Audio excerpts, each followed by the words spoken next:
Salut à tous et bienvenue sur Geeko World. On est début décembre et comme vous le savez, il est temps pour nous de faire un tour d'horizon des sorties manga qui arriveront en librairie pour le mois de décembre. Un mois encore une fois particulier car le planning paye le prix en fait du deuxième confinement. Certains éditeurs comme par exemple Kana ont carrément décidé de remanier leur planning et d'annuler leurs sorties pour le mois de décembre. Donc pour l'instant, très peu de sorties ont donc été officialisées de la part des différents éditeurs. Néanmoins, rassurez-vous, on aura quand même de quoi se mettre sous la dent pour le mois de décembre, mais je vous en parle juste après le générique.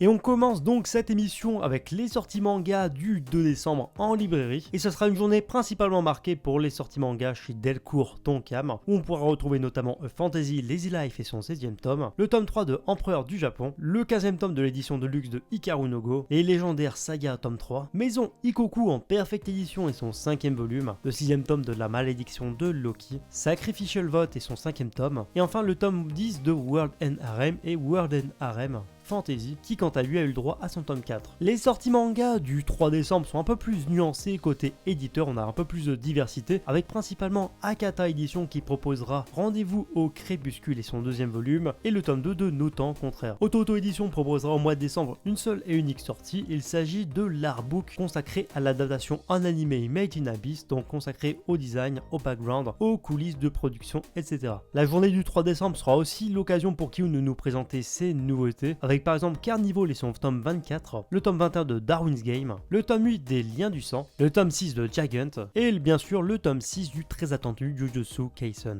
Et on termine cette journée du 3 décembre avec les sorties chez Mana Books, avec Dragon Quest, les héritiers de l'emblème et son 14e tome, le tome 3 de Steingate, Ice Core Girl tome 9 et Persona 3 tome 11. Enchaînons maintenant avec la plus grosse journée justement du mois de décembre, c'est là où justement les éditeurs ont décidé de tous concentrer leurs sorties, et dans un premier temps, l'éditeur Kazé proposera aux fans de découvrir The Promise Neverland et son tome 17, Takane et Anna tome 17 également, ainsi que Call Game et son 3e volume, et le tome 21 de Twin Star Exorcist. Pas mal de diversité également du côté de Pika Edition avec Fairy Tail Unreal Quest et son tome 7, Eileen la charmeuse de bête et son tome 11, le tome 3 de Harmony, les Brigades Immunitaires Black et son tome 5, le tome 4 de Swimming Ace, Triage X et son tome 20, et un peu de shoujo cette fois avec Mon Colloque d'Enfer tome 8 et le 14e tome de Waiting for Spring. On enchaîne cette fois avec l'éditeur Doki Doki qui nous présentera cette fois The Rising of the Shield Hero et son tome 16, le 8e tome de l'édition de luxe de Sunken Rock, le tome 2 de Je suis un assassin, le 3e volume du très bon Cube Art, je suis vraiment curieux de le découvrir, Asabi et les aventures du ciel et son tome 9, et le 3e tome du manga Mes voisins les esprits. Si on prête attention aux sorties manga de chez Nobinobi, on aura des choses assez sympathiques, comme par exemple le tome 4 de Hiruma à l'école des démons, le tome 8 de Quand Tagaki me taquine, un manga absolument excellent, ainsi que le tome 10 de Shine, Moshi et compagnie tome 2 et Lunaki tome 7. Et enfin le dernier éditeur à nous proposer beaucoup de mangas justement le 9 décembre, c'est l'éditeur Panini Manga avec Angel Earth First Season et son tome 13, le très attendu 20th Century Boy et son tome 3, en Perfect Edition bien entendu, Trinity 7 tome 18, Prison Lab tome 10, et enfin combo gagnant, j'ai envie de dire l'excellent duo qui fera son apparition en librairie, j'ai nommé Demon Slayer et son 13e tome, ainsi que Demon Slayer et son tome 14. Et le pourquoi du comment, c'est tout simplement que le tome 13 de Demon Slayer devait initialement sortir au mois de novembre, mais il a été décalé. Les sorties manga du 10 décembre seront principalement marquées par deux éditeurs. Chez Kurokawa, on pourra retrouver le tome 8 de Kemono Incidents, le tome 13 de Moi quand je me réincarne en slime, le tome 10 de l'excellent My Home Hero, Transparent tome 4, le tome 10 des Héros de la Galaxie, et enfin Schwarz Ragnarok et son 3e volume. Et chaque Akata, c'est simple, on retrouvera Bass 2 Brothers et son 2e volume, Switch on Me tome 2, Perfect World tome 11 et Our Colorful Days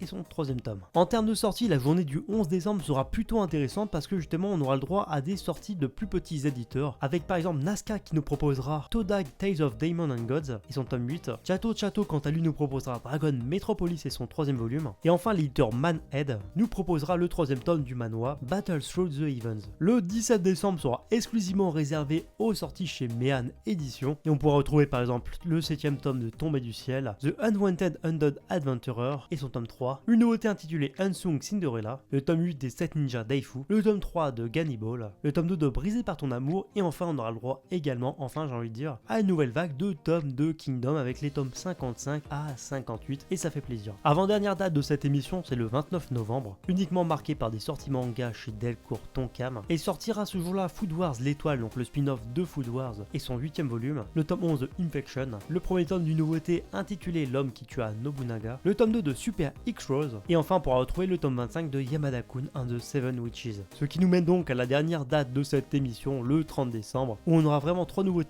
hyper sympas, donc avec le 4ème tome toujours en perfecte édition de 20th Century Boys, Tokyo ESP tome 11 et Young Blackjack tome 8. Enfin bref voilà, en tout cas c'est tout pour les sorties manga qui arriveront ce mois-ci. Encore une fois c'est vrai que le planning est plus léger que d'habitude, mais ça vous laissera le temps de mieux économiser vos étrennes de Noël pour mieux les dépenser au mois de janvier. Enfin bref, en tout cas c'est tout pour cette émission, j'espère encore une fois que ça vous a plu. Comme d'habitude j'attends vraiment vos commentaires, vos avis sur les sorties manga, qu'est-ce que vous comptez acheter, quels sont vos coups de cœur en termes de sorties, tout ça, ça m'intéresse. Et puis en plus l'espace commentaire est fait pour ça. Et sur ce, je vous dis à bientôt pour une prochaine vidéo.